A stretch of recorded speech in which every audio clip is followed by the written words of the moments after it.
Crucial day for actor Sanjay Dutt. 20 years after Mumbai was shaken by serial blasts, the Supreme Court will pass its judgment on the case today.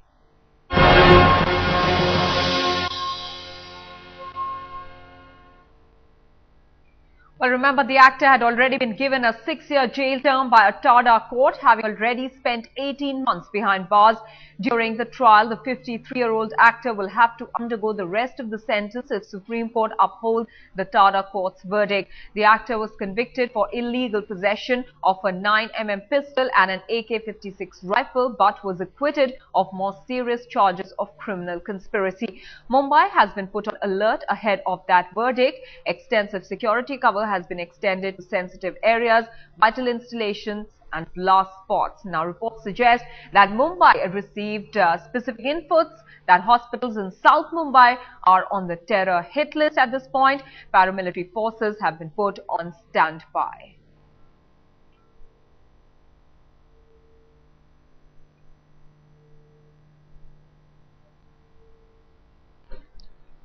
बीस साल के बाद आज उस समय का इंतजार था, वो समय आज आ चुका है।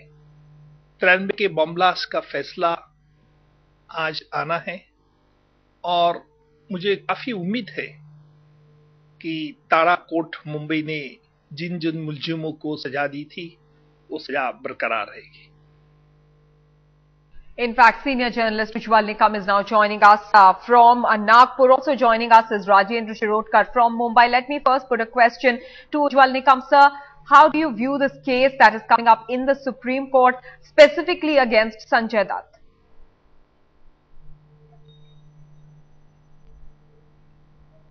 It will be very difficult to say at this particular time what is going to happen so far as actor Sanjay Dutt is concerned. No doubt he had challenged the order of the conviction on the various grounds, and alternatively he has also prayed that he should be extended the benefit of the Probation of Offenders Act. The same plea which he had taken in the trial court also, to which we have opposed very strongly, and I pointed out to the judge of TADA court, Mumbai, that this was not his first offence. He has committed earlier some offences in past also. Therefore, he is not entitled to avail any benefit under the provisions of the benefit of Probation of Offenders Act. The trial court has accepted our contention and has rejected his prayer. Now we have to see whether the Supreme Court would allow his appeal on merits, as well as, or if not allowed, whether the Supreme Court can extend him the benefit of the Probation of Offenders Act. These are the two crucial questions. Now let us see what is going to happen. All right, let me go across to senior lawyer Rajendra Shirodkar, who's joining us from Mumbai. Mr. Shirodkar, since Sanjay Dutt has already served 18 years and was acquitted of more serious charge of conspiracy, do you see the court perhaps taking a more lenient view with regards to him this time? No, basically I feel that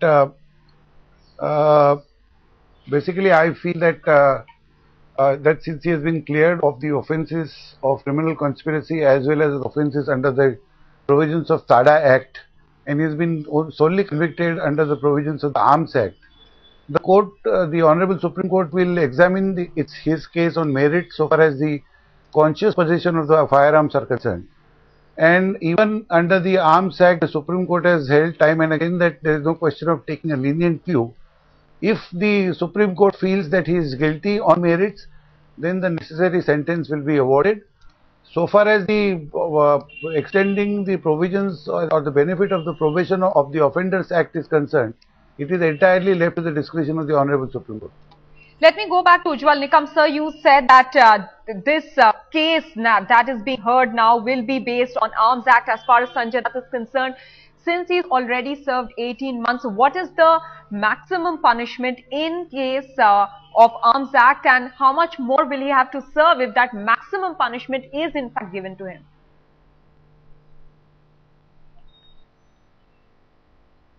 So it would be very difficult to say at the juncture whether he would be because we have not preferred any appeal again for the enhancement of the sentence. So I don't think that there are any chances of sentencing the maximum sentence to him under the provisions of the Arms Act, because the state has not preferred any appeal for enhancing his sentence. Now the question is very limited to a particular question, that whether he will require to undergo a further jail or he will be let off. That is the precise two questions. Or whether the Supreme Court only can say that whatever the sentence which had undergone, that was sufficient in the end of justice. These are the three precise questions before the Supreme Court, and it would be very difficult and premature to say anything at this juncture. Let me go back to Mr. Shirodkar, sir. 20 long years, and now we're seeing this case reaching the apex court. Will we consider it closure this time around? Yes, certainly apex court will give a close thought to this aspect also, to the fact that more than 2 decades have elapsed since the commission of the offence.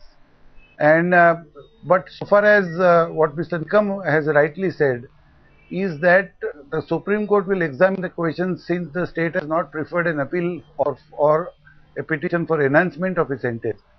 Supreme Court will examine a very limited issue to the extent of saying whether it will be in the interest of justice to to send him to jail, Mr. Sanjay Dutt, or Supreme Court can also say that it will be that a period which he has already undergone will be set off, and then he will be allowed to go free. I mean, that is the only limited question I feel will be before the consideration before the Honorable Supreme Court.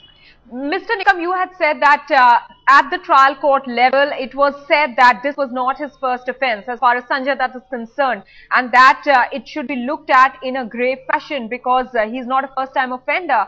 Now, what is the maximum punishment, if you can help us understand, for offenders like Sanjay Dutt, especially under the Arms Act on which he's being tried?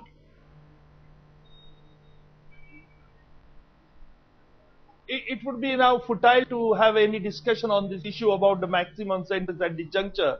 Since the state has not preferred any appeal for enhancing the sentence, I don't think that the Supreme Court will step into this question.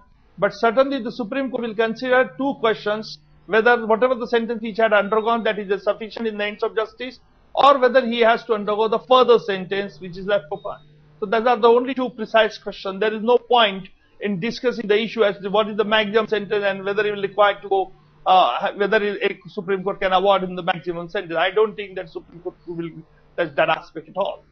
Mr. Shirodkar, what could be the reason for no appeal being filed in this case against the accused? No, I feel there may be several reasons. I am really at a loss to see as to why an appeal was not preferred. If the state felt that the sentence imposed on him was inadequate, there will be several considerations, as it will be futile to go into all these aspects, but it was entirely left to the discretion of the state government or the central government, as the case may be, whether to have preferred an appeal challenging the substantive sentence or to prefer a petition or a revision for enhancement of a sentence. I have absolutely no clue or no idea as to why it was not done. All right, Mr. Ujjwal Nikam and Rajendra Shirodkar, many thanks for joining us.